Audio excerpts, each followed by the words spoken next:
السلام علیکم ورحمۃ اللہ وبرکاتہ۔ الحمدللہ نحمده ونستعینه ونستغفره ونؤمن به ونعوذ باللہ من شرور انفسنا ومن سیئات اعمالنا، من يهد الله فلا مضل له ومن يضلل فلا هادي له، ونشهد ان لا اله الا الله وحده لا شريك له، ونشهد ان سيدنا ومولانا محمدا عبده ورسوله، فقد قال الله تبارك وتعالى في القرآن المجيد والفرقان الحميد: أعوذ بالله من الشيطان الرجيم، بسم الله الرحمن الرحيم، ورحمتي وسعت كل شيء فسأكتبها للذين يتقون ويؤتون الزكاة والذين هم بآياتنا يؤمنون، صدق الله العظيم وبلغنا رسوله النبي الأمين المكين الكريم،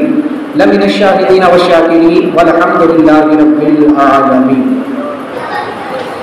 بات توحید کی متوالو شمع رسالت کے پروان و غوث خواجہ کے چاہنے والے مصطفیٰ جان محمد صلی اللہ علیہ وسلم کے دیوان۔ آئیے آغاز گفتگو سے کر ہمارا اپنے کا انتہائی خلوص و محبت کے ساتھ غمبت خضرا کی جانب لو لگا کر حضور آقا نامدار مدینی کے تاجدار ہم غریبوں کے غمگسار جناب رحمت مجتبی محمد مصطفیٰ علیہ تحیۃ و ثنا صلی اللہ تبارک و تعالی علیہ وسلم کی بارگاہ میں قسم نام ہے درود و سلام کا نذرانہ پیش کرتے ہیں۔ اللہم صلی علی سیدنا مولانا محمد معادن الجود والکرم وآلہ واصحابہ وبارک وسلم۔ ایک مرتبہ پڑھ لیجیے: اللہم صلی علی سیدنا مولانا محمد صلاۃ تنجینا من جميع الاحوال والآفات وتقضي لنا بها جميع الحاجات وتطهرنا بها من جميع السيئات وترفعنا بها عندك على الدرجات وتبلغنا بأقصى الغايات من جميع الخيرات في الحياة بعد الممات إنك على كل شيء قدير۔ حصول برکت کے لیے ایک تو پڑھی: اللہم صلی علی وسلم سلام تعالی علی سیدنا محمد الحبیب القدس الفریج القرۃ بالحوائج وتنال بالرغائب وحسن الخواتم ويستسقى الغمام بوجهه الكريم وعلى آله وصحبه في كل لمحة ونفس بيد كل معلوم لك يا الله يا الله يا الله۔ الحمدللہ ثم الحمدللہ کہ ہم اور آپ رمضان المبارک کے اس مبارک مہینے کے تیسرے جمعہ سے گزر رہے ہیں۔ یہ دوسرا عشرہ اور تیسرا جمعہ ہے۔ میں نے قرآن مجید برہان رشید سے آیت کریمہ کی تلاوت کی۔ اللہ تعالیٰ ارشاد فرماتا ہے: وَرَحْمَتِي وَسِعَتْ كُلَّ شَيْءٍ۔ اللہ تبارک و تعالیٰ اپنی رحمت فرماتا ہے کہ میں اپنی رحمت ہر اس شخص کے لیے شامل حال کر دوں گا، ان قریب ان لوگوں کے لیے فَسَكْتُبْهَا لکھ دوں گا، لِلَّذِينَ يَتَّقُونَ وَيُؤْتُونَ الزَّكَاةَ وَهُمْ وَالَّذِينَ هُمْ بِآيَاتِنَا يُؤْمِنُونَ، کہ جو لوگ پرہیزگار ہیں، متقی ہیں اور زکوٰۃ دیتے ہیں، اور وہ لوگ جو ہماری آیتوں پر ایمان رکھتے ہیں۔ اللہ تبارک و تعالیٰ نے آیت کریمہ کے پس منظر میں یہ بتانا چاہا کہ اللہ تعالیٰ اپنی رحمت ان لوگوں کے لیے وسیع فرما دیتا ہے، رحمت کے دروازے ان لوگوں کے لیے واہ فرما دیتا ہے، کھول دیتا ہے کہ جو لوگ اللہ تبارک و تعالیٰ کے لیے زکوٰۃ دیتے ہیں اور تقوی اختیار کرتے ہیں اور اس کی آیتوں پر ایمان رکھتے ہیں۔ آج کا جو موضوع ہے وہ ہے زکوٰۃ سے متعلق کہ روزہ اور زکوٰۃ، اس میں کیا حکمت ہے، حکمت روزہ اور حکمت زکوٰۃ، اس کے درمیان کیا باہمی ربط ہے۔ چونکہ زکوٰۃ اسلام کا ایک اہم رکن ہے، اس کی فرضیت کا منکر کافر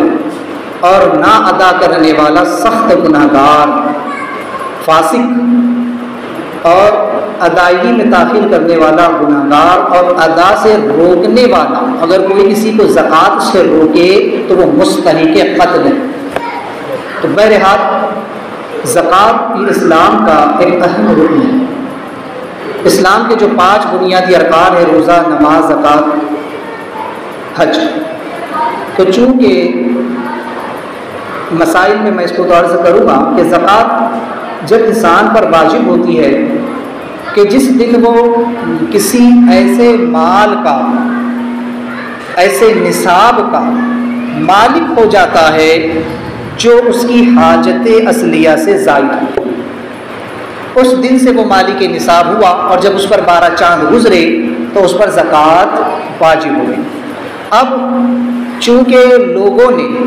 عموماً آسانی کے لیے یہ کر لیا ہے کہ رمضان میں لوگ زکوٰۃ نکالتے ہیں، تو چونکہ رمضان ایک بابرکت مہینہ ہے اور اس مبارک مہینے میں بہت ساری عبادات ایک ساتھ جمع ہو جاتی ہیں، نماز، روزہ، تلاوت قرآن، زکوٰۃ، صدقات، خیرات، تسبیح، تحلیل اور دیگر عبادات، تو بڑا بابرکت مہینہ ہے، اس لیے لوگ عموماً رمضان میں زکوٰۃ نکالتے ہیں۔ حقیقتاً دیکھا جائے تو جس پر زکوٰۃ جس دن واجب ہوئی اسی تاریخ میں اس کو زکوٰۃ نکالنا لازم ہے۔ بہرحال وہ مسائل میں جب آئیں گے تو میں عرض کروں گا، یہاں مجھے عرض کرنا ہے کہ زکوٰۃ اور روزہ ان کا آپس میں کیا تعلق ہے، ان میں کیا حکمت پوشیدہ ہے۔ چونکہ اس سے قبل کے 2 جمعہ میں ہم نے سنا کہ زکوٰۃ روزہ جو ہے اگر یہ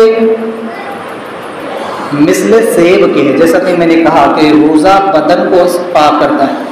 نماز روح کو پاک کرتی ہے، اور قرآن انسان کی زندگی میں سنتوں کا رنگ بھرتا ہے۔ اب زکوٰۃ کا اس میں کیا کام ہے؟ تو جیسے کہ میں نے مثال دیا تھا سیب کی، کہ سیب جو ہے تو اس کی مثال روزے کی طرح ہے، اور اس کی مٹھاس کی مثال نماز کی طرح ہے،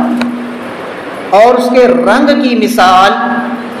قرآن پاک کی تلاوت کی طرح ہے۔ اب سیب کے اندر بیج ہوتے ہیں، سیب میں کچھ بیج نکلتے ہیں، گنتی کے ہوتے ہیں، 3-4 بیج کچھ اس کے اندر نکلتے ہیں، اس کی مثال زکوٰۃ کی طرح ہے، کیونکہ زکوٰۃ ہم پر صرف 40واں حصہ جو ہے تو فرض کی گئی، مکمل مال سے صرف جو ہے تو 40واں حصہ 2.5%۔ تو چونکہ سیب میں بیج بڑے کم ہوتے ہیں، مکمل سیب کھایا جاتا ہے اور صرف گنتی کے 2-4 بیج جو ہے تو چھوڑ دیے جاتے ہیں، گویا اس طرف اشارہ ہے کہ انسان سارا مال تیرا ہے، لیکن اس میں سے تھوڑا مال اللہ نے جو ہے غریبوں یتیموں کا حق رکھا ہے وہ ان کو دے دے۔ پورا سیب تو کھا لے اور صرف چند بیج ہے ان کو نکال دے، اسی طرح سارا مال خود رکھ لے اور وہ جو چند مال کا حصہ ہے اس کا مالک کسی یتیم، فقیر، مسکین کو بنا دے جو زکوٰۃ کا مستحق۔ اب دوسری حکمت سمجھے کہ بیج جو ہوتا ہے، آپ دیکھیں کہ بیج کوئی بھی پھل کا، آپ اس بیج کو زمین میں بو دیجیے تو اس بیج سے ایک نیا درخت اگاتا ہے۔ یہی سیب کی مثال لے لیں کہ سیب آپ نے مکمل کھا لیا اور اس کا جو بیج ہے اس کو آپ نے زمین میں بو دیا، تو اس سے پھر ایک درخت پیدا ہوگا، ایک درخت نکلے گا، ایک بیج سے ایک درخت نکلے گا۔ ایک سیب میں کم از کم 4-5 بیج نکلتے ہیں بمشکل، اور ایک بیج سے پورا ایک درخت سیب کا اگاتا ہے، اور اس پر کئی سیب لگتے ہیں، انگنت سیب اس پر جو تو یعنی کئی سیب اس پر لگ جاتے ہیں۔ وہ اس بات کی طرف اشارہ ہے کہ ایک بیج بندے نے بویا، اس سے مکمل ایک درخت نکلا جس پر کئی سیب لگ گئے جس کو یہ کھا سکتا ہے۔ تو یہ اشارہ ہے کہ اے بندے، جو اللہ تبارک و تعالیٰ نے تیرے مال میں زکوٰۃ واجب کی ہے تو وہ زکوٰۃ کا مال نکال دے، اللہ تعالیٰ تیرے مال میں اتنی بڑھوتری کر دے گا کہ سال بھر وہ مال تیرے لیے کفایت کرے۔ جیسے اس ایک بیج سے پورا درخت نکل آیا اور کئی پھل اس پر لگ گئے، اسی طرح تو جب زکوٰۃ نکال دے گا تو اس پر اللہ تعالیٰ اتنی برکتیں تیرے مال میں انڈیل دے گا کہ سال بھر کے لیے، زندگی بھر کے لیے وہ تجھے کفایت کرے گا، تو اس سے نفع حاصل کرتا رہے گا۔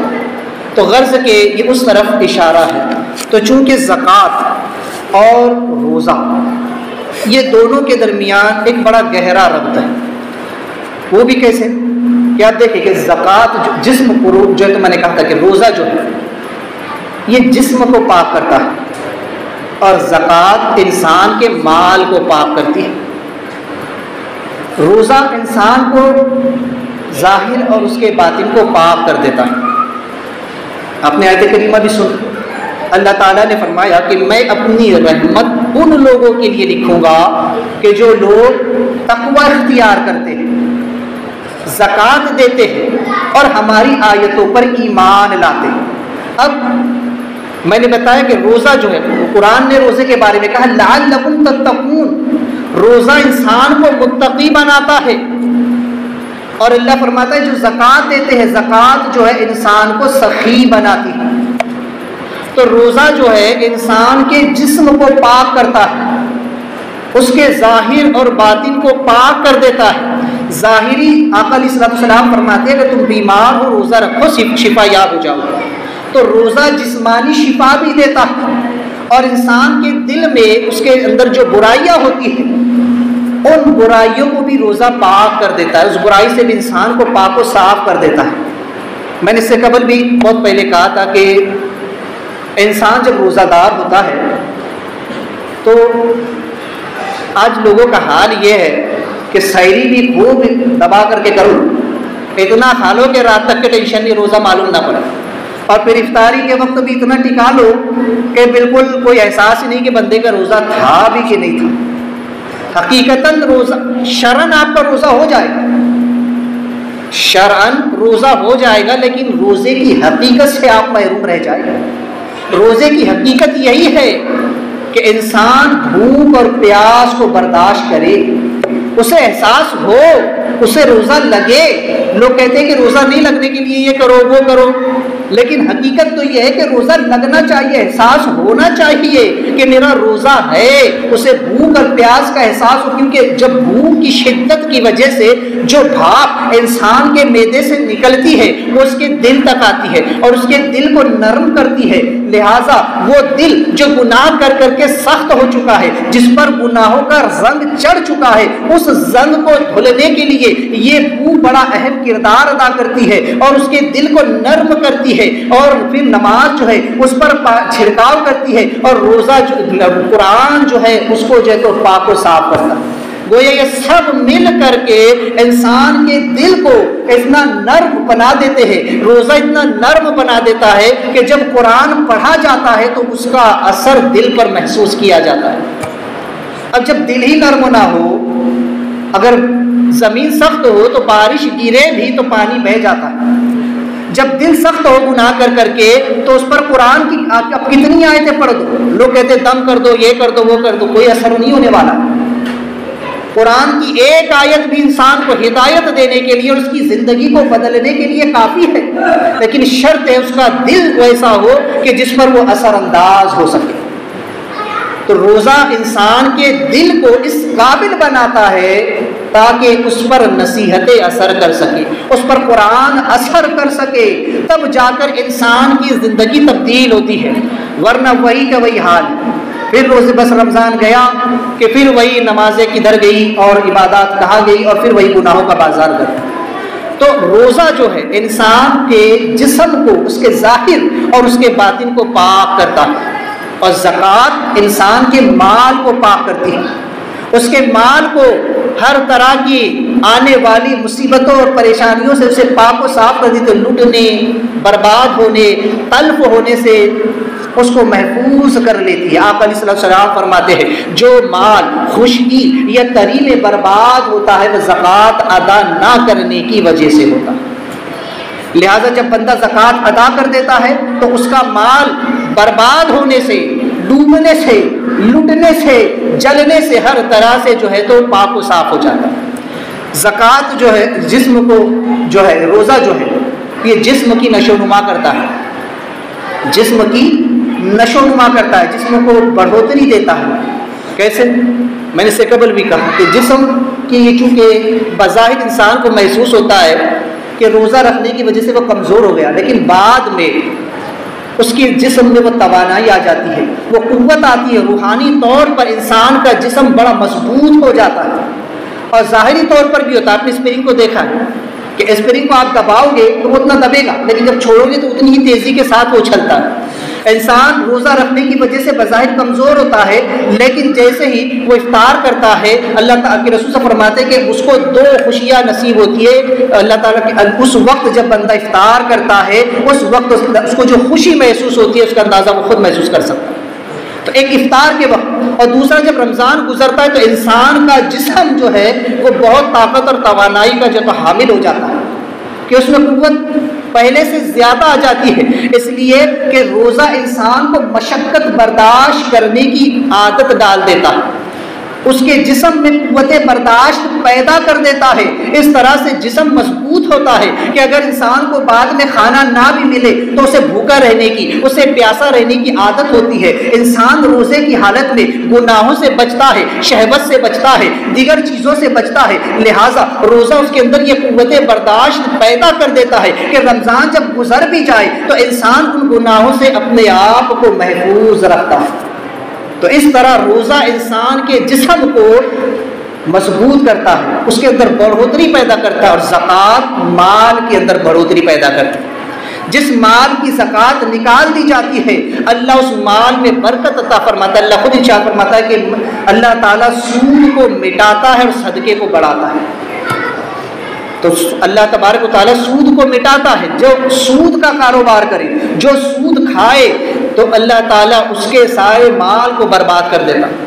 اور جو شخص زکوٰۃ ادا کرتا ہے اللہ تبارک و تعالیٰ اس کے مال میں بے پناہ برکت عطا فرماتا ہے. بلکہ جو شخص زکوٰۃ ادا نہ کرے، بلکہ زکوٰۃ کا ایک پیسہ بھی اپنے اصل مال میں رہنے دے، تو وہ ایک پیسہ اس کے سارے مال کو برباد کر دیتا ہے. جس طرح سے دیمک ایک لکڑی کو کھا جاتی ہے، اسی طرح اس کا زکوٰۃ کا ایک پیسہ جو اس نے ادا نہیں کیا، لوگ سوچتے ہیں ارے تھوڑا بہت ہے چلو بس اوپری اوپری زکوٰۃ لوگ نکال دیتے ہیں، موٹی موٹی جوڑ دیا زکوٰۃ نکال دی. بلکہ حکم تو یہ کہ جو جتنا کچھ آپ کے پاس اس وقت موجود ہے، جب آپ زکوٰۃ کا مال اپنے اصل مال سے جدا کر رہے ہیں، اس وقت ایک ایک پیسے کو آپ جوڑ دیں تاکہ ایک ایک پیسے کی زکوٰۃ نکل جائے اور آپ کا کل مال پاک و صاف ہو جائے. اگر مال مکمل پاک نہ ہوا اور اس کے اندر تھوڑا سا بھی ایک پیسہ بھی زکوٰۃ کا رہ گیا تو وہ پورے مال کو برباد کر دے گا.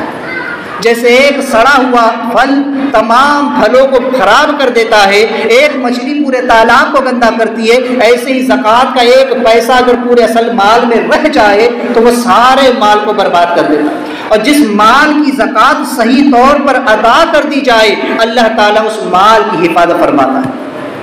تو غرض کہ اس سے جو ہے آقا علیہ السلام فرماتے ہیں کہ روزہ سپر ہے. روزہ کیا ہے؟ سپر، یعنی ڈھال. ڈھال کسے کہتے ہیں؟ آپ نے دیکھا ہوگا کہ پہلے زمانے میں لوگ جب جنگ کیا کرتے تھے تو ایک ہاتھ میں تلوار ہوتی تھی اور ایک ہاتھ میں ان کے ڈھال ہوتی تھی، جس سے اگلے کے وار کو وہ روک سکے. دشمن کے وار کو روکنے کے لیے ایک ڈھال ہوتی ہے جو دشمن کے حملوں سے اس کو محفوظ کر لیتی ہے، اسے بچا لیتی ہے. ایسے ہی روزہ جسم کی ڈھال ہے کہ بندے کے جسم پر جو بیماریاں اترنے والی ہے، جو بلائیں اترنے والی ہے، جو مصیبتیں اترنے والی ہے، روزہ ان کو روک لیتا ہے.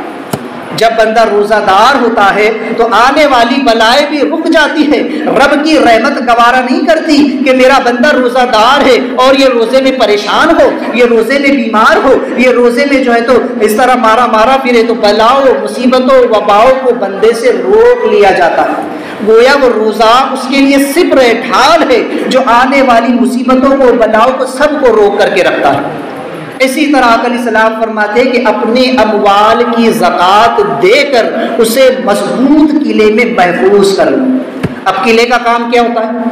پرانے زمانے میں جو جنگیں ہوتی تھی اس میں قلعے بنائے جاتے تھے اور ہر کوئی شخص جو بادشاہ ہوتا تھا یا جو بھی ہوتا تھا وہ اپنا ایک مضبوط قلعہ بناتا تھا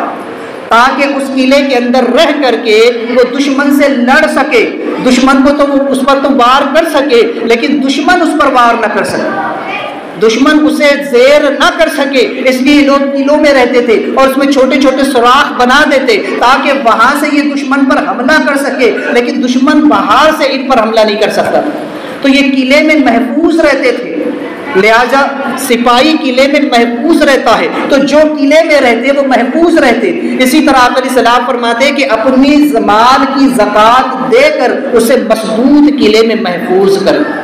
گویا جس مال کی زکوٰۃ ادا کر دی جاتی ہے وہ ایسے ہی محفوظ ہو جاتا ہے جیسے سپاہی قلعے میں محفوظ ہو جاتا ہے. اب اسے کوئی نقصان نہیں پہنچا سکتا، ایسے ہی اس کے مال کو نہ کوئی چرا سکتا ہے، نہ جلا سکتا ہے، نہ یہ لوٹ سکتا ہے، نہ یہ برباد ہو سکتا ہے، نہ یہ تلف ہو سکتا ہے، کیونکہ یہ محفوظ ہو جاتا ہے. تو لہٰذا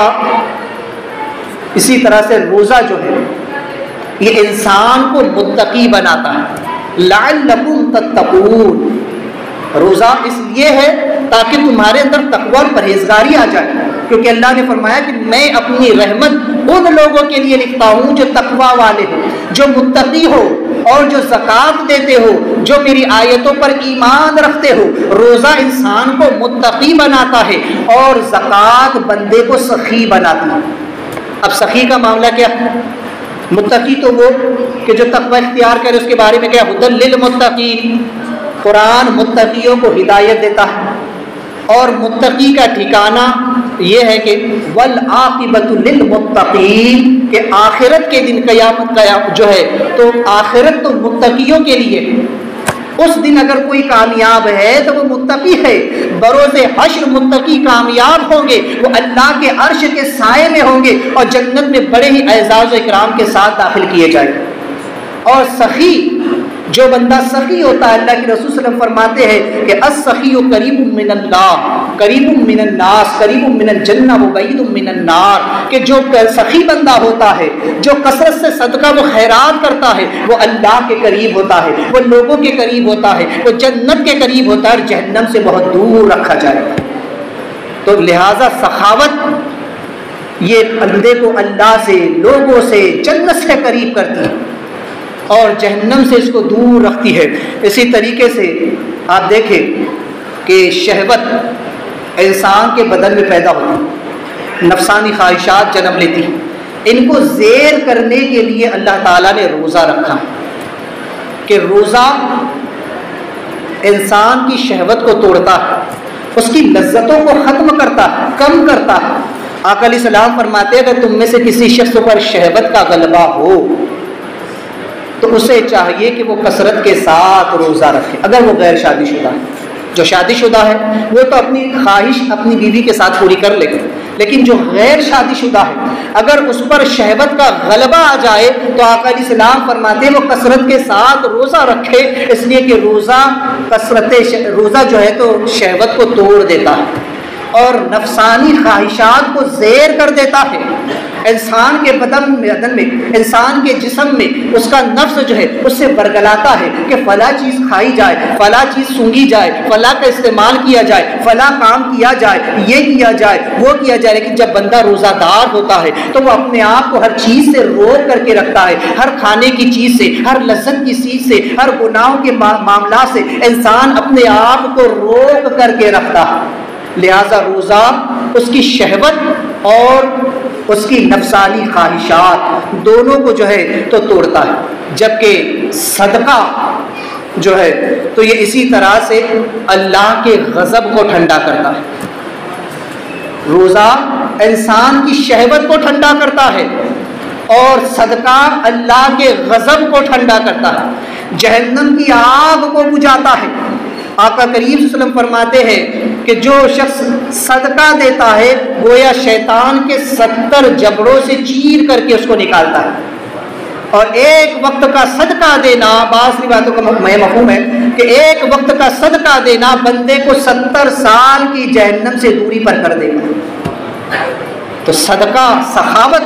یہ اللہ کو بہت زیادہ محبوب ہے، اور زکوٰۃ اسی کی ایک قسم ہے۔ زکوٰۃ صدقہ زکوٰۃ ایک ہی ہے، بس زکوٰۃ جو ہے وہ ہم پر فرض ہے، اور صدقہ کی 2 قسمیں ہیں، صدقہ واجبہ اور صدقہ نافلہ۔ بہرحال اس کی تفصیل پھر کبھی عرض کروں گا۔ تو چونکہ صدقہ انسان کو سخی بناتا ہے اور انسان کو جہنم سے دور رکھتا ہے، اللہ کے غضب کو جو ہے تو یہ ٹھنڈا کرتا ہے۔ روزہ جس کے بارے میں اللہ تعالیٰ ارشاد فرماتا ہے کہ روزہ میرے لیے ہے اور میں اس کی جزا دوں گا، اور مفسرین فرماتے ہیں کہ اس کی جزا جنت ہے، روزدار کی جزا جنت ہے، اور وہ باب الریان سے جنت میں داخل کیا جائے گا۔ جنت کے 8 دروازے ہیں، ان دروازوں میں سے ایک دروازے کا نام باب الریان ہے، یعنی روزہ دار اس دروازے سے جنت میں داخل کیے جائیں۔ اور سخاوت کیا ہے؟ تو سخاوت جو ہے اس کے بارے میں آقا علیہ السلام فرماتے ہیں کہ سخاوت جنت کے درختوں میں سے ایک درخت کا نام ہے، جس کی شاخیں، جس کی ٹہنیاں زمین پر لٹکی ہوئی ہے۔ جب کوئی سخی بندہ انتقال کرتا ہے تو حکم ہوتا ہے کہ اس کی شاخ کو پکڑ اور جنت میں داخل ہو جائے۔ تو لہٰذا سخاوت بھی جنت میں لے جاتی ہے اور روزہ بھی جنت میں لے جاتا ہے، دونوں کا بڑا گہرا ربط ہے۔ لہٰذا سخاوت جو ہے تو آقا کریم صلی اللہ تعالی وسلم کی بارگاہ میں ایک مرتبہ سے کیا گیا کہ رسول اللہ کے سلام ایک فلاح عورت ہے، وہ کثرت سے نماز پڑھتی ہے، تہجد پڑھتی ہے، دیگر نیکیاں کرتی ہے، لیکن جب اس کے در پر کوئی سائل مانگنے کے لیے آتا ہے تو اسے وہاں سے بھگا دیتی ہے، اسے کچھ نہیں دیتی۔ آقا علیہ السلام نے فرمایا کہ وہ جہنم میں ہے۔ اللہ، نماز پڑھ رہی ہے، تہجد پڑھ رہی ہے، چاش اشراق اوابین سب کچھ کر رہی ہے، لیکن وہ سخی نہیں ہے، وہ دیتی نہیں ہے، وہ سائل کو لوٹا دیتی ہے۔ سرکار نے فرمایا جہنم میں۔ فرمایا گیا رسول اللہ ایک اور عورت ہے جو نہ نماز پڑھتی ہے، نہ روزہ رکھتی ہے، نہ زکوٰۃ دیتی ہے، نہ کوئی نیک عمل کرتی ہے، لیکن کثرت کے ساتھ صدقہ و خیرات کرتی ہے، اللہ کے رسول فرمایا وہ جنت میں۔ تو گویا کہ صدقے کی اہمیت کو آقا علیہ السلام نے بیان فرمایا کہ صدقہ انسان کو کس طرح سے جنت میں لے کر کے جائے گا۔ تو لہٰذا سخی جو ہے جب اس کا انتقال ہوتا ہے تو حکم ہوتا ہے کہ اس شاخ کو پکڑ اور جنت کے اندر جو ہے تو داخل ہو جا۔ اب ایک سائنسی اعتبار سے بھی آپ دیکھیں، دنیاوی اعتبار سے کہ روزہ جو ہے، آج سائنس نے اس پر اتنی تحقیق کی ہے، آج جا کر سائنس یہ کہتا ہے کہ جب بندہ روزہ رکھتا ہے، یعنی کہ سائنس نے روزے کا تو ذکر نہیں کیا، لیکن وہ یہ کہتے ہیں سائنسداں کہ اگر انسان سال میں ایک مرتبہ جو ہے تو انہیں کنٹینیو لگاتار 20-25 دن بھوکا رہے 12-15 گھنٹے تک، تو اس کے جسم کے اندر، ہر انسان کے جسم کے اندر جو ہے تو کینسر کے جراثیم موجود ہوتے ہیں، لہذا وہ ایکٹیو ہونے کے لیے بس انتظار میں رہتے ہیں۔ جب انسان جو ہے تو سال میں ایک مرتبہ کنٹینیو 20 سے 25 دن تک 12 سے 15 گھنٹے تک دن میں بھوکا رہے تو اس کے سبب سے وہ کینسر کے جراثیم خود بخود ختم ہو جاتے ہیں، خود بخود اپنے آپ وہ مر جاتے ہیں، اور اس طرح سے وہ انسان کینسر کی بیماری سے محفوظ ہو جاتا ہے۔ یہ آج سائنس کہہ رہی ہے۔ آقا کریم صلی اللہ علیہ وسلم نے قرآن نے حدیث میں ہمیں آج سے 1400 سال پہلے بتا دیا گیا کہ اے ایمان والو، تم پر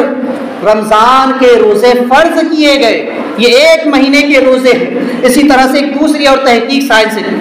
جو کہ وہ یہ کہتے ہیں کہ ایک چیز یہ بھی ہے، میں نے اس سے قبل بھی اس کو بیان کر چکا کہ انسان کا جو معدہ ہے، وہ معدہ جو ہے تو پورا سال بھر محنت کرتا رہتا ہے، ہم سال بھر کھاتے ہیں اور وہ معدہ اناج کو پیستے پیستے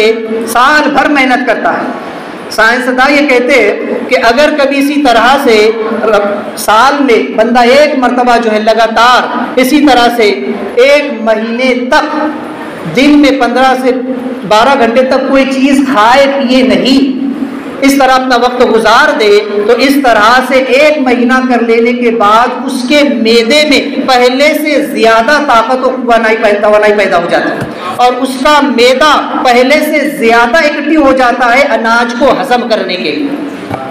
تو اب غور کریں، سائنس آج ان چیزوں کو ہمیں بتا رہی ہے، جبکہ اسلام نے ہم سے آج سے کئی 1400 سال 1500 سال پہلے کہا یا ایھا الذین آمنوا کتب علیکم الصیام کما کتب علی الذین من قبلکم لعلکم تتقون، اس لیے کہ انسانوں کے بنانے والے رب نے بتایا ہے، انسانوں کے بنانے والے خالق کائنات نے بتایا ہے۔ انسان جب کوئی مشین کو بناتا ہے تو اس مشین کے ایک ایک پرزے کے بارے میں وہ جانتا ہے۔ سائنسداں جب کسی مشین کو ایجاد کرتے ہیں تو اس مشین کے بارے میں پوری ایک جو تو معلومات لکھ کر کے ایک کتاب میں بتا دیتے ہیں کہ اس میں کیا خرابی ہوگی، وہ کیسے درست ہوگی، کون سی وائر کہاں لگائی جائے گی، کون سی وائر میں اگر نکل جائے تو کیا معاملہ ہوگا۔ تو اس انسان کو اللہ نے بنایا، لقد خلقنا الانسان فی احسن تقویم، ہم نے انسان کو بہترین صورت میں پیدا فرمایا ہے۔ جس خلاق کائنات نے انسان کو پیدا کیا ہے وہ سر کے بال سے لے کے پیر کے ناخن تک انسان کی ایک ایک رگ کو جانتا ہے، اس کے ایک ایک حصے کو جانتا ہے، اس کی ایک ایک نس سے واقف ہے کہ کب کس میں کیا خرابی آئے گی تو کیا معاملہ ہوگا؟ اس رب کائنات نے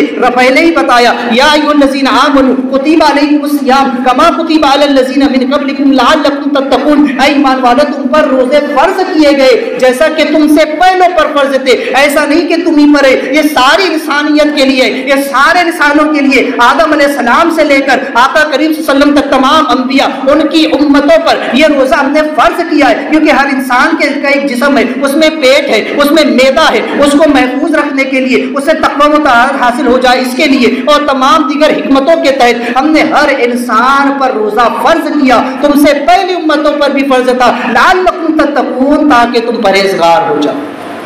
تو قرآن نے تو وجہ یہ بتائی لعلکم تتقون، تاکہ تم پرہیزگار ہو جاؤ۔ سائنس آج کہہ رہا ہے کہ اگر انسان اس پر عمل کرے تو اس طرح اس کو جو ہے تو جسمانی طور پر فائدہ حاصل ہو سکتا ہے۔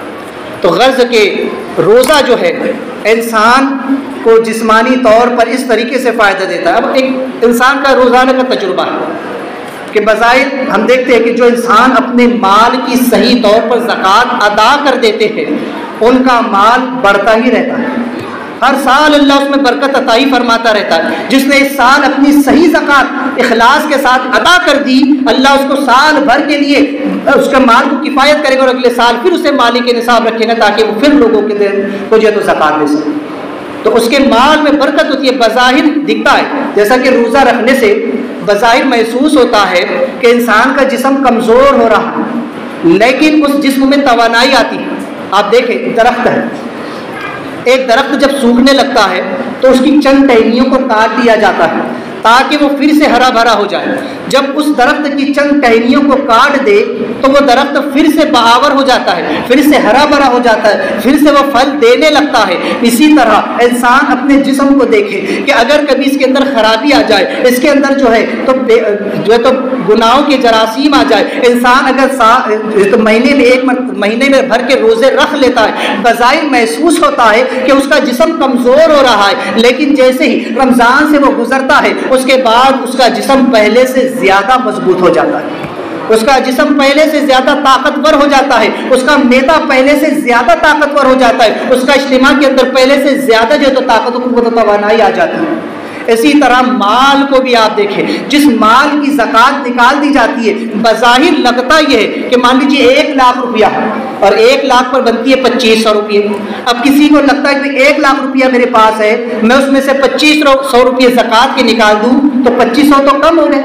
بظاہر یہی محسوس ہوتا ہے نا کہ 2500 کم ہو گئے، یہاں بظاہر محسوس ہوتا ہے کہ روزہ رکھنے سے جسم کمزور ہو رہا ہے، لیکن بعد میں احساس ہوتا ہے کہ اس جسم میں طاقت کتنی آ گئی۔ اسی طرح انسان کو محسوس ہوتا ہے کہ یار میں زکوٰۃ دوں گا، 1 لاکھ ہے اس میں سے 2500 چلے جائیں گے، 2500 کم ہو گئے، لیکن نہیں، وہ جو رقم بچی ہے اللہ اس میں اتنی برکت پیدا کر دے گا کہ وہ سال بھر تک آپ کو کفایت کرے۔ اللہ آپ کو بیماریوں سے بچا لے گا، آپ کو دیگر حادثات سے بچا لے گا جہاں آپ کا پیسہ برباد ہونے سے بچ جائے گا، آپ کا پیسہ فضول خرچ ہونے سے، فضول برباد ہونے سے بچ جائے گا۔ اس لیے کہ جس جسم کی زکوٰۃ، آپ صرف فرماتے ہیں کہ روزہ جسم کی زکوٰۃ ہے، جس جسم کی زکوٰۃ روزہ کے ذریعے ادا کر دی گئی، اللہ تبارک و تعالیٰ اس جسم کو بیماریوں سے، بلاؤں سے محفوظ کر لیتا ہے، اور جس مال کی زکوٰۃ ادا کر دی جاتی ہے اللہ اس مال کی حفاظت فرماتا ہے، اس مال کو اللہ محفوظ کر لیتا ہے، وہ مال پھر برباد نہیں ہوتا۔ تو لہٰذا اس طریقے سے رقم سے جو ہے تو مال کی جو ہے اپنے مال کی زکوٰۃ ادا کریں۔ اسی طریقے سے ایک چیز دیکھیں کہ روزہ دار اس کے منہ کی بو اللہ کو زیادہ محبوب ہے۔ اللہ فرماتا ہے کہ روزدار کے منہ کی بو مجھے مشک سے زیادہ محبوب ہے، اور جو بندہ سخی ہوتا ہے اللہ فرماتا ہے کہ میں سخیوں کو دوست رکھتا ہوں۔ جو بندہ سخاوت کرتا ہے، کثرت کے ساتھ دیتا ہے، اللہ اس بندے سے محبت فرماتا ہے۔ اسی لیے فرمایا گیا کہ دینے والا ہاتھ لینے والے ہاتھ سے بہتر ہے، اوپر والا ہاتھ نیچے والے ہاتھ سے بہتر ہے، اللہ کو دینے والے بندے زیادہ محبوب۔ جیسے ایک روزہ دار غیر روزدار سے افضل ہے، اسی طرح دینے والا ہاتھ لینے والے ہاتھ سے زیادہ افضل ہے۔ لہٰذا کثرت کے ساتھ بندہ جو ہے تو وہ صدقہ و خیرات کرے۔ لہٰذا جس طریقے سے روزہ توڑنے پر کفارہ ہے، کوئی بندہ اگر روزہ رکھ کر کے توڑ دے اس کے لیے کفارہ ہے کہ وہ کفارہ ادا کرے۔ بعض لوگ کہتے ہیں جس نے روزہ چھوڑ دیا اس پر بھی کفارہ، اس پر کفارہ نہیں آتا، کفارہ روزہ توڑنے کا ہوتا ہے، چھوڑنے کا نہیں۔ لہٰذا کسی نے روزہ رکھ کر توڑ دیا قصداً بلا عذر شرعی تو اس پر کفارہ بھی آئے گا، اس کی چند شرطیں ہیں۔ اسی طرح سے جو شخص صدقہ دیتا ہے اور صدقہ دینے کے بعد اگر وہ اپنا صدقہ لوٹا لے، اسے واپس لے لے،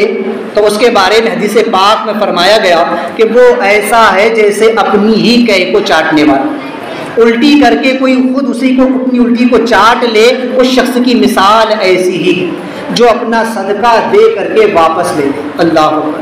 تو اس پر جو ہے تو اور ایک آخری چیز کہ روزہ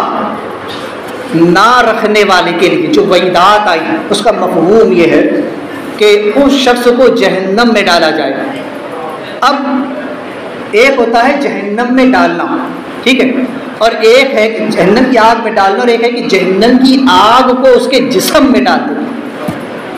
ایک تو باہر سے بھی جلے گا اور اندر سے بھی جلے گا، اس لیے کہ روزہ پورے بدن کی زکوٰۃ ادا کرتا ہے، اور جب بندے نے بدن کی زکوٰۃ ادا نہیں کی تو پورا بدن جہنم کی آگ میں جلے گا۔ اب اندر سے بھی جلے گا اور باہر سے بھی جلے گا، اوپر سے بھی اس کو جہنم میں ڈالا جائے، کیونکہ میں نے بتا چکا ہوں کہ انسان کے پورے جسم کا روزہ ہوتا ہے۔ اب جب اس کی آنکھ کا روزہ نہیں، اس کے کان کا روزہ نہیں، اس کی ناک کا روزہ نہیں، اس کے منہ کا روزہ نہیں، ہاتھ کا نہیں، جسم پیٹ کا نہیں، پیر کا نہیں، تو جس کا روزہ اس نے نہیں رکھا ہے پورے بدن کے اندر آگ بھری جائے گی، اس کے دماغ میں آگ بھری جائے گی، اس کی آنکھوں کے اندر آگ بھری جائے گی، کان کے اندر، منہ کے اندر، زبان کے اندر، جسم کے اندر، پیٹ میں، معدہ میں، ہاتھوں میں، پیروں کے اندر بھی آگ ہوگی اور باہر سے بھی آگ ہوگی۔ کیوں؟ روزہ جسم کی زکوٰۃ ہے، اس نے اس کی زکوٰۃ ادا نہیں کی تو پورا جسم اندر اور باہر سے جہنم کی آگ میں چلے گا۔ اور جو شخص اپنے مال کی زکوٰۃ ادا نہیں کرتا اس کے بارے میں 3 قسم کی روایتیں ہیں۔ پہلی روایت ایک تو یہ ہے کہ قیامت کے دن اس کا مال جو ہے ایک گنجے سانپ کی شکل میں ہوگا جو اس کی انگلیوں کو چبا جائے گا اور اپنے دونوں جبڑوں سے اس کے منہ کو پکڑ لے گا اور کہے گا میں تیرا مال ہوں جس سے تو دنیا میں محبت کرتا تھا۔ ایک روایت میں یہ بھی آیا ہوا ہے کہ وہ اونٹ کی طرح ہوگا، جیسے اونٹ چباتا ہے، اونٹ کا منہ کتنا خطرناک ہوتا ہے چبانے کے معاملے میں، تو وہ اونٹ کی شکل میں اس کا مال ہوگا جو اس کے جو ہے تو ہاتھ پیر کو چبائے گا۔ اگر کبھی اس نے کوئی شخص جانوروں کا مالک ہے، اگر اس نے اس کی زکوٰۃ ادا نہیں کی، گائے بھینس وغیرہ کی، تو قیامت کے دن ان جانوروں کو لایا جائے گا اور اسے میدان میں لٹا دیا جائے گا اور وہ جانور اس پر سے دوڑائے جائے گی، پھر چاہے وہ بکری ہو چاہے وہ اونٹ ہو، جن جانوروں کی زکوٰۃ واجب ہے، جن کی زکوٰۃ اس نے ادا نہیں کی، تو ان جانوروں کو اس کے جسم پر سے دوڑایا جائے گا۔ اور ایک عذاب جو سخت اور اس سے بھی زیادہ ہے وہ یہ ہے کہ وہ سونا اور وہ چاندی جو اس نے جمع کر کے رکھا، وہ مال، وہ روپیہ، وہ پیسہ جو اس نے جمع کر کے رکھا اور اس کی زکوٰۃ ادا نہیں کی، تو قرآن کہتا ہے کہ کل قیامت کے دن اس کے مال کو، اس کے سونے اور چاندی کو پگھلا کر اس کی پیشانی، اس کے بازو اور اس کی پیٹھ پر داغا جائے گا۔ اس سونے کو گرم کر کے اس کی پیٹھ پر ڈالا جائے گا، اس کے بازوؤں پر ڈالا جائے گا اور اس کی پیشانی پر ڈالا جائے گا۔ مفسرین فرماتے ہیں کہ اگر کسی انسان نے لاکھوں روپے کی زکوٰۃ ادا نہیں کی ہوگی تو لاکھوں روپیوں کا نشان اس کی پیٹھ پر موجود ہوگا، اور ایسا نہیں ہوگا کہ ایک نشان کے اوپر دوسرا نشان ہوگا، بلکہ زکوٰۃ نہ دینے والے کے جسم کو اللہ اتنا بڑا کر دے گا کہ ہر روپیے کا نشان جدا گانا نظر آئے گا۔ تو سوچے دونوں کے لیے عذاب جہنم کا ہے، سزا بھی ویسی اور جزا بھی ویسی، دونوں چیز روزہ اور صدقہ زکوٰۃ انسان کو جنت میں بھی لے جائیں گے اور اگر نہ ادا کیا تو جہنم میں بھی لے جائیں گے۔ ایک آخری چیز، حضرت سیدنا یوسف نبینا یوسف صدیق علیہ السلام، آپ کے دور خلافت میں آپ کے ملک میں جس وقت قحط پڑا، 7 سال کا قحط تھا، تو اس وقت جو ہے ان 7 سالوں میں حضرت یوسف علیہ السلام دن کو روزہ رکھتے اور رات بھر اللہ کی عبادت کرتے، اور جو بھی منگتا آتا اس کو آپ کثرت کے ساتھ خیرات دیتے۔ چونکہ اس وقت قحط سے صرف ملک مصر ہی نہیں بلکہ اطراف کے کئی ممالک بھی جو ہے تو اس کے اس پر جو ہے تو قحط کا اثر ہوا تھا. تو دیگر ملکوں کے لوگ غلہ لینے کے لیے، اناج لینے کے لیے یوسف علیہ السلام کے ملک مصر میں آتے تھے.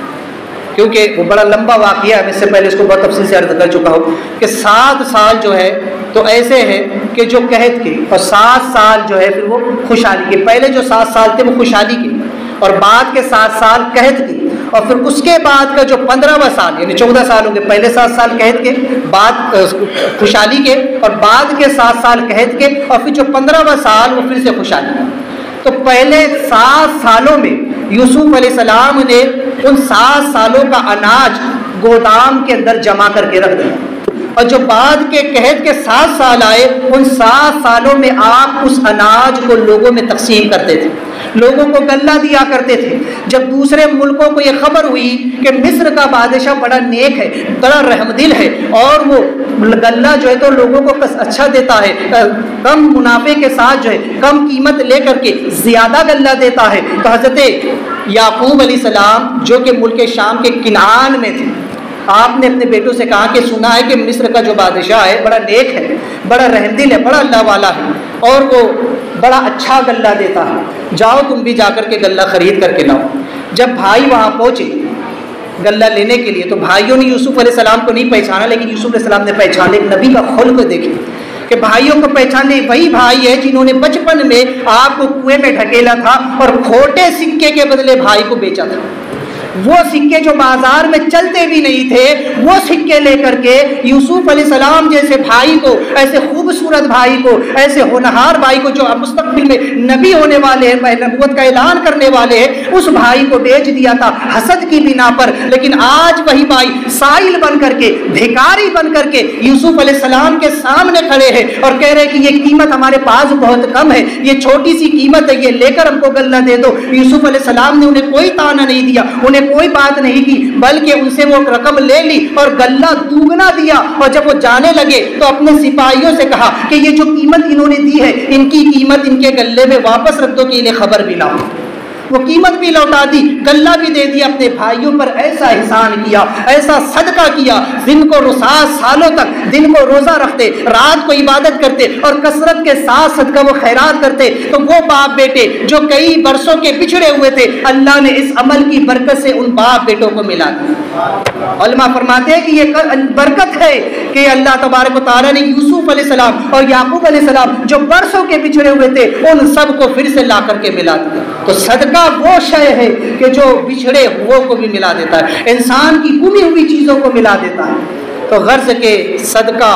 روزہ، نماز، زکوٰۃ یہ ایسا مبارک و مسعود مہینہ ہے کہ جس میں یہ تمام عبادات ایک جگہ جمع ہو جاتی ہے اور بندہ کتنی ہی اللہ کی رحمتوں و نعمتوں کو سمیٹ لیتا ہے. تو خیر بہرحال کثرت کے ساتھ صدقہ و خیرات کرے اس مبارک مہینے میں. زکوٰۃ اپنی صحیح طور پر بھی ادا کرے. زکوٰۃ کیا ہے؟ تو زکوٰۃ کے بارے میں زکوٰۃ کی تعریف یہ کہ زکوٰۃ وہ مال کا وہ حصہ ہے یا وہ جز ہے جسے انسان جس کے معنی ہوتے ہیں بڑھنا، بڑھوتری کرنا. لہٰذا انسان کے مال میں اللہ نے غریبوں کا ایک حصہ رکھا ہے، اس کو ادا کر دینے کا نام جو ہے تو زکوٰۃ ہے. خالص اللہ کے لیے کسی مسلمان فقیر کو جو نہ سید ہو نہ سید کا غلام ہو، اس کو پوری طرح اس مال کا مالک بنا دینا، اور اس طرح سے جو ہے تو زکوٰۃ ادا ہوتی ہے اور اس کا مال پاک ہو جاتا ہے. زکوٰۃ یہ اسلام کا ایک اہم رکن ہے اور ہر عاقل بالغ مسلمان مرد و عورت پر فرض ہے. اس کی فرضیت کا انکار کرنے والا کافر ہے. جو کہے کہ زکوٰۃ فرض نہیں وہ شخص کافر ہے. جو شخص زکوٰۃ جو ہے تو ادا نہ کرے تو وہ فاسق ہے، اور جو اس کی ادائیگی میں تاخیر کرے وہ ملعون ہے، وہ جو ہے تو بہت سخت گنہگار ہے. اور زکوٰۃ کی ادائیگی سے روکنے والا وہ مستحق قتل ہے. اب جو اس کی شرطیں ہیں زکوٰۃ کے واجب ہونے کی، سب سے پہلی مسلمان. میں بارہا کہتا ہوں کسی کافر، مشرک، مرتد، منافق، بددین، بد عقیدہ پر اسلام کا کوئی حکم نافذ نہیں ہوتا، کوئی حکم نہیں، نہ اس پر نماز ہے، نہ روزہ ہے، نہ صدقہ ہے، نہ زکوٰۃ ہے، نہ خیرات ہے، کچھ نہیں، سب کچھ اعمال ایمان والوں کے لیے۔ اللہ نے بار فرمایا یا ایھا الذین آمنوا کتب علیکم الصیام، ایمان والوں تم پر روزے فرض کیے گئے، یا ایھا الذین آمنوا اقیموا الصلاۃ وآتوا الزکوٰۃ، اے ایمان والوں نماز قائم کرو اور زکوٰۃ دو۔ تو ایمان والوں پر سارے اعمال آتے ہیں، بے ایمانوں پر نہیں آتے۔ آج لوگ بارہا اس مسئلے کو بولنے کے بعد بھی لوگوں کا وہی حال ہے کہ وہ فرقہ ہے باطلہ، جو اہل سنت کے علاوہ جتنے باطل فرقے ہیں وہ سب اسلام سے خارج ہیں، اپنے باطل عقائد کی بنا پر وہ جو ہے تو ایمان سے خارج ہے، اس لیے کہ ایمان ہے ہی نہیں، ایمان نام ہے صحیح عقائد کا۔ جب عقیدہ درست نہیں تو اعمال کسی کام کے نہیں، عمل بعد میں لوگ عمل دیکھتے، ارے وہ کتنی نمازیں پڑھتے، وہ کتنی زکوٰۃ دیتے، وہ کتنا دین کا کام کرتے، وہ کتنے چلے کاٹتے، وہ کتنی جماعتوں میں بھٹکتے، لوگ عمل دیکھتے ہیں۔ یاد رکھو عمل کی حقیقت اتنی ہے کہ عاملۃ ناصبہ تصلیٰ نار حامیہ، عمل کرے مشقت جھیلے اور جائے جہنم کی بھڑکتی آگ۔ عمل کی اتنی حقیقت ہے کہ یہ صرف بلندی درجات کے لیے کام آئے گا آپ کے، لیکن ایمان اصل ہے، اگر ایمان نہیں تو کوئی عمل اللہ کی یا مقبول نہیں۔ تو اسی لیے مبارک کہتا ہوں کہ لوگ ان بے ایمانوں کی آواز، ان کی اذان نہیں، ان کی نماز نہیں، ان کی گواہی نہیں، وہ اگر اعلان بھی کرے روزہ ختم ہو گیا، سحری کا وقت ختم ہو گیا یا افطار کا وقت ہو گیا تو اس کا اعتبار نہ کرے۔ علماء فرماتے جس نے کسی کافر، بد دین، بد مذہب، مرتد کی گواہی کا یقین کیا اور اس پر اپنے سحر و افطار کو کیا تو اس کے روزے کا اعتبار نہیں، کیونکہ جس کے ایمان کا اعتبار نہیں، اس کی گواہی کا اعتبار نہیں، اور ایسے بے اعتبار شخص پر آپ نے اعتبار کر کے اپنے روزوں کو، نمازوں کو برباد نہ کریں۔ بہرحال تو سب سے پہلی شرط ہے مسلمان ہونا، مسلمان پر زکوٰۃ فرض ہوتی ہے۔ دوسرا ہے آزاد ہونا، یعنی کہ غلام نہ ہو، قید میں نہ ہو۔ تیسرا ہے بالغ ہونا، نابالغ پر زکوٰۃ واجب نہیں ہوتی۔ عاقل ہونا، یعنی کہ عقل، ہوش و حواس ٹھکانے پر ہونا۔ اگر کوئی شخص پاگل ہے، اگر سال بھر تک پاگل رہا تو اس پر زکوٰۃ نہیں، لیکن درمیان میں اگر اس کو جو ہے تو تھوڑا بھی ہوش آتا ہے تو پھر زکوٰۃ اس پر جو ہے تو واجب ہو جائے گی۔ نصاب کا ہونا، نصاب کیا ہے؟ فی زمانہ جس شخص کے پاس 9 تولہ سونا یا 61 تولہ چاندی ہو یا ان میں سے کسی ایک کی مقدار کی رقم اس کے پاس موجود ہے۔ یہ میں نے تولے بتایا، اگر گرام میں سمجھنا ہے تو جس کے پاس 90 گرام سونا یا 612 گرام چاندی ہو، دونوں میں سے کوئی ایک چیز، تو پھر وہ شخص مالک نصاب ہے۔ یا پھر ایک ہی چیز ہے، دونوں نہیں ہے، تب بھی وہ مالک ہے، یا دونوں تھوڑی تھوڑی ہے، تھوڑا سونا ہے اور تھوڑا چاندی ہے، ان دونوں کو ملانے سے کسی ایک کے نصاب کو رقم پہنچ جاتی ہے تو بھی زکوٰۃ واجب ہے، یا دونوں کے ملانے سے نہیں پہنچتی اور کچھ کیاش اس کے پاس موجود ہے، اس کیاش کو بھی ملا دے تو وہ شخص مالک نصاب ہے۔ اب جب وہ مالک نصاب ہو گیا تو اب جتنی رقم اس کے پاس ہے وہ سب جوڑ کر اس کی زکوٰۃ نکالے۔ ایسا نہیں ہے کہ صرف سونے کی زکوٰۃ نکال دی یا چاندی کی نکال دی یا کیش کی نکال دی اور سونے چاندی کی نہیں نکالی، تو ایسا نہیں ہے۔ اب جتنا مال اس کی ملکیت میں ہے اس سب کی وہ زکوٰۃ نکالے، تھوڑا سونا، تھوڑا چاندی، تھوڑا روپیہ پیسہ، اگر سب کو ملا کر کسی ایک کی مقدار کو رقم پہنچے تب بھی وہ مالک نصاب ہو جاتا ہے۔ تھوڑا سونا ہے، تھوڑی رقم ہے، یا تھوڑا چاندی ہے، تھوڑی رقم ہے، تو بھی وہ مالک نصاب۔ تینوں میں سے کوئی بھی دو چیزوں کو ملا کر کے ایک کی مقدار کو رقم پہنچے وہ مالک نصاب ہے، اس پر زکوٰۃ دینا واجب ہے، زکوٰۃ اس پر فرض ہو جاتی ہے۔ تو مالک پہلے جو 7.5 تولہ اور 52.5 تولہ چاندی کہا جاتا تھا، چونکہ جدید اوزان و پیمانے کے اعتبار سے آج کا یہ نصاب، کیونکہ اب جو ہے تو گرام جو بدل چکے ہیں، پہلے 11 جو ہے تو ماشا کا 1 تولہ ہوا کرتا، اب 10 گرام کا جو ہے تو 1 تولہ ہوتا ہے، تو اس لیے اوزان و پیمانے بدل چکے ہیں، اس اعتبار سے یہ جو ہے تو مقدار میں جو ہے تو فرق آئے گا کہ اب جس کے پاس 90 گرام سونا یا پھر 612 گرام چاندی ہو وہ شخص مالک نصاب ہے۔ مال کا حاجت اصلیہ سے زائد ہونا، حاجت اصلیہ یعنی انسان کی ضروریات زندگی میں جتنی بھی چیزیں ہیں، اس کا رہتا گھر، استعمال کے کپڑے برتن وغیرہ جو بھی اور دیگر اس کی ضرورت کی چیزیں ہیں، اس کے علاوہ چاہے وہ کتنی بھی مہنگی ہو، اس کے گھر میں فریج ہو، کولر ہو، اے سی ہو، یا پھر جو ہے تو اس کے پاس کوئی مشینیں وغیرہ ہو جو اس کے استعمال کی ہو، تو اس پر زکوٰۃ نہیں آتی، سمجھ رہے؟ کیونکہ وہ سب حاجت اصلیہ میں ہے۔ حاجت اصلیہ کے علاوہ جو رقم اس کے پاس ہے، جو سونا چاندی، اچھا سونا چاندی اور روپیہ پیسہ، اس پر مطلق زکوٰۃ ہے، اس پر مطلق زکوٰۃ ہے۔ کوئی یہ نہ سمجھے کہ استعمال کی چیز، تو وہ یہ سمجھے گا کہ بھئی زیور تو استعمال میں آتے ہیں، عورت تو زیور پہنتی ہے، وہ استعمال میں آتا ہے اس لیے زکوٰۃ نہیں آئیں گی، تو ایسا نہیں ہے، یہ حاجت اصلیہ میں نہیں ہے، بلکہ سونا چاندی اور پیسہ یہ تینوں پر مطلق زکوٰۃ ہے، چاہے آپ اسے استعمال کرے نہ کرے، زکوٰۃ بہرحال رہے۔ تو لہٰذا یہ چیز۔ اگلا ہے قرض دار نہ ہونا، اور اس کو میں بارہا بتا چکا ہوں، قرض دار نہ ہونا۔ قرضہ وہی معنی زکوٰۃ ہے جو زکوٰۃ کے وجوب سے پہلے کا ہو۔ اگر کسی شخص پر ایک مرتبہ زکوٰۃ واجب ہو گئی، اس کے بعد اس نے قرضہ لیا تو وہ قرضہ مائنس نہیں ہوگا، کسی کو قرضہ دیا وہ مائنس نہیں ہوگا، دینے والے کا تو کوئی صورت میں مائنس نہیں ہے، لیکن لینے والے کا بھی جو ہے تو اگر زکوٰۃ کے وجوب سے پہلے کا ہے،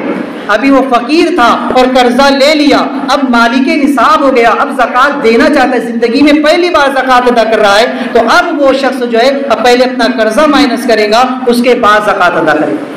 اور جو شخص پر زکوٰۃ واجب ہو گئی، اب اگر اس نے قرضہ لیا تو وہ مائنس نہیں کرے گا، ورنہ لوگ زکوٰۃ بچانے کے لیے قرض لے کے بیٹھ جائیں، لوگ کہیں گے بھائی میں نے قرضہ لے لیا اور زکوٰۃ نہیں دیں گے، تو اس لیے شریعت نے یہ حکم رکھا ہے کہ قرضہ وہی مائنس ہوگا، وہی معنی زکوٰۃ ہوگا جو زکوٰۃ کے وجوب سے پہلے کا ہے، بعد کا نہیں ہوگا۔ کسی نے اگر کسی کو روپیے پیسے ادھار دیے یا کسی کے پیسے بینک میں موجود ہے تو زکوٰۃ ان پر بھی واجب ہوتی ہے۔ اب ان کی کیفیات جدا جدا ہے۔ وہ پیسہ جو آپ کی ملک، کیونکہ ملک جو ہے وہ دو طرح کی ہے، ایک ہے ملک اور ایک ہے ملک تام۔ ملک وہ ہے کہ ہر چیز جو بھی آپ کی ملکیت میں ہو وہ آپ کی ملک ہے، آپ اس کے مالک، لیکن ملک تام یہ ہے کہ اس وقت آپ کو اس پر قبضہ اور اختیار بھی حاصل ہے، اس پر آپ کو تصرف کا اختیار بھی حاصل ہو کہ آپ جب چاہے اس کو خرچ کر سکتے، جب چاہے اس کو استعمال کر سکتے۔ مثال کے طور پر کسی کے پاس 10 لاکھ روپیہ ہے، اب وہ 10 لاکھ روپیہ اس کے اختیار میں یا تو گھر پر رکھا ہوا ہے یا سیونگ بینک میں رکھا ہوا ہے کہ وہ جب چاہے نکال سکتا ہے، جب چاہے اے ٹی ایم ڈالا یا سلپ بھری اور اپنا پیسہ نکال لیا، تو ان دونوں پر ایک حکم رہے گا، یعنی کہ فوراً اس پر زکوٰۃ واجب ہوگی، اس کی ادائیگی بھی واجب ہو جائے گی۔ لیکن وہ پیسہ کہ جو اس نے فکس ڈپازٹ میں رکھا یا اس کی LIC وغیرہ ہے یا کسی شخص کو میعاد پر اس نے ادھار دیا، قرض دیا کہ 1 سال کے بعد دے گا، 2 سال کے بعد دے گا، 6 مہینے کے بعد دے گا، تو وہ پیسہ چونکہ میعاد پر متعین ہے، اب اس کی 2 صورتیں ہیں۔ اگر اس کا خمس آپ کو مل چکا ہے، اس کا خمس یعنی 5واں حصہ، اگر مان لیجئے کہ 5 لاکھ کی رقم ہے جو فکس ڈپازٹ میں ہے یا LIC میں ہے یا کسی کو ادھار دیے، 1 سال کے بعد 6 مہینے کے بعد دینا، اس میں سے اس نے اس 5 لاکھ میں سے اس کا جو ہے تو خمس یعنی 5واں حصہ آپ کو لوٹا دیا، دے دیا، تو اب پوری رقم کی زکوٰۃ فی الفور ادا کرنا واجب ہے۔ اور اگر اس کا خمس آپ کو نہیں ملا تو زکوٰۃ تو واجب ہے لیکن ادائیگی فی الفور واجب نہیں۔ اب اختیار آپ کو ہے کہ آپ چاہے تو ابھی اس کی زکوٰۃ دے دے، یا آپ چاہے تو جس وقت وہ رقم آپ کو مل جائے یا اس کا خمس مل جائے اس وقت آپ اس کی جو ہے تو زکوٰۃ ادا کر سکتے ہیں۔ اس کو سمجھے مسئلے،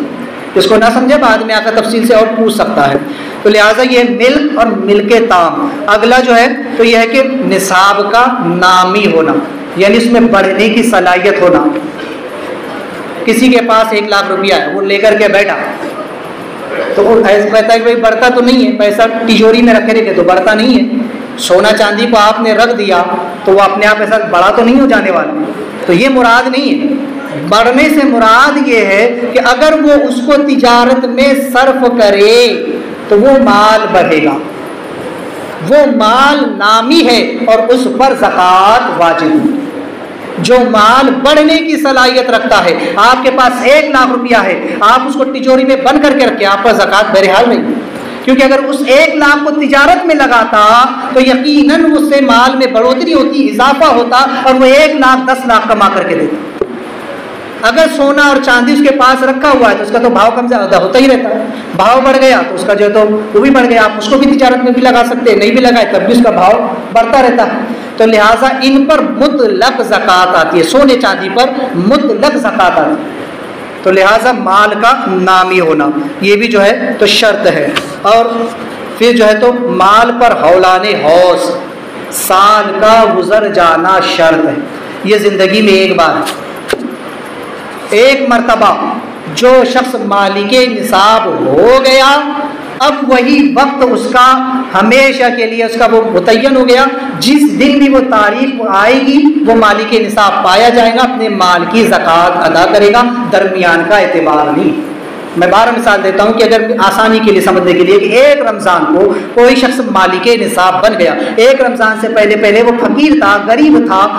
اس کے پاس اتنی رقم نہیں تھی کہ جو نصاب کے مقدار کو پہنچتی، لیکن 1 رمضان کو اس کے پاس اتنی رقم آ گئی کہ وہ نصاب کی مقدار کو پہنچ گئی. اب وہ شخص جو ہے تو مالک نصاب ہوا لیکن ابھی مکمل نہیں ہوا جب تک اس پر 12 چاند نہ گزر جائے. اب وہ 1 رمضان کو اس کے پاس نصاب کی مقدار کی رقم آ گئی. اب درمیان میں اس کی وہ رقم ختم ہو گئی، شوال میں، محرم میں، ذی القعدہ حجہ میں، ربیع الاول آخر میں وہ فقیر ہو گیا. لیکن پورا سال گھوم کر کے پھر سے وہی کہ وہی جو ہے تو 1 رمضان جب آئی تو اس کے پاس رقم پائی گئی، پھر سے اتنی رقم اس کے پاس تھی کہ وہ مالک نصاب ہے تو وہ شخص مالک نصاب کہلائے گا. کیونکہ اس پر مانا جائے گا کہ 12 چاند گزر گئے، درمیان کا اعتبار نہیں ہے، اور وہ مالک نصاب کہلا کر اس پر زکوٰۃ واجب ہو. اب ایک مرتبہ جو زکوٰۃ واجب ہو گئی اب وہی سال اس کا متعین ہو گیا 1 رمضان. اب لوگ کہتے ہیں کہ بھائی 1 لاکھ روپیہ بعد میں آئے تو اس کے اگلے نکالیں گے. تو اس کا آسان سا طریقہ میں آپ کو بتا دیتا ہوں، ہر سال میں بتاتا ہوں کہ یوں کرے کہ اپنا وقت متعین کر لیں. مان لیجیے 1 رمضان کسی نے متعین کر لیا کہ 1 رمضان کو میں اپنے مال کی زکوٰۃ ادا کروں گا. اب یہ ضروری نہیں ہے کہ آپ اسی دن ساری کی ساری زکوٰۃ دے دیں. سب سے اہم چیز یہ ہے کہ 1 رمضان کو آپ اپنے مال کو لے کر کے بیٹھیں، اس کا حساب مار لیں اور جتنی زکوٰۃ بنتی ہے کل مال پر اس زکوٰۃ کے مال کو اصل مال سے جدا کر دیں، اسے علیحدہ کر دیں کہ یہ زکوٰۃ کی رقم ہے. اب اسے نکال کر ایک طرف دیں، آپ پورا مہینہ اس کو بانٹتے رہیں، کوئی حرج نہیں. لیکن جب وہ اصل مال سے زکوٰۃ کے مال جدا ہو گیا تو اب آپ حکم شرع پر کیا ہوا کہ اگر کبھی جب آپ زکوٰۃ کا مال لے کر کے بیٹھے یعنی بات اپنے زکوٰۃ کی ٹوٹل مار رہے ہیں اس سے پہلے جتنا بھی روپیہ پیسہ آپ کے پاس ہے اگر ٹوٹل مارنے سے پہلے آپ کے پاس 1 لاکھ 10 لاکھ آ گئے تو اس کو بھی کاؤنٹ کر کے اس کی زکوٰۃ نکال. لیکن آپ نے ٹوٹل مار دیا اور زکوٰۃ کے مال کو اصل مال سے جدا کر دیا اور اس کے بعد آپ کے پاس رقم آتی ہے تو اب شریعت کہتی ہے کہ اس کی زکوٰۃ آئندہ سال کے ٹوٹل پہ نکال. اب اس کو رہنے دے، اب جب سال گزرے گا تب اس کی جو ہے تو زکوٰۃ نکالنا. لوگ مہینے کے لے کے بیٹھتے کہ وہ شوال میں آیا تھا، وہ ذی القعدہ میں آیا تھا تو اس کی زکوٰۃ جب ایسا نہیں ہے، ایسا تو سال بھر زکوٰۃ دیتے رہنا پڑے گی. تو اس لیے اپنا ایک وقت متعین کرے اور اس اعتبار سے جو ہے تو اپنی زکوٰۃ کو ادا کرے. انشاءاللہ تبارک و تعالیٰ جو دیگر مسائل ہیں وہ آئندہ جمعہ سے کیے جائیں گے. دوران گفتگو کی غلطی ہو تو توبہ کرتا ہوں. استغفر اللہ ربی من کل ذنب و اتوب الیہ. لا الہ الا اللہ محمد رسول اللہ.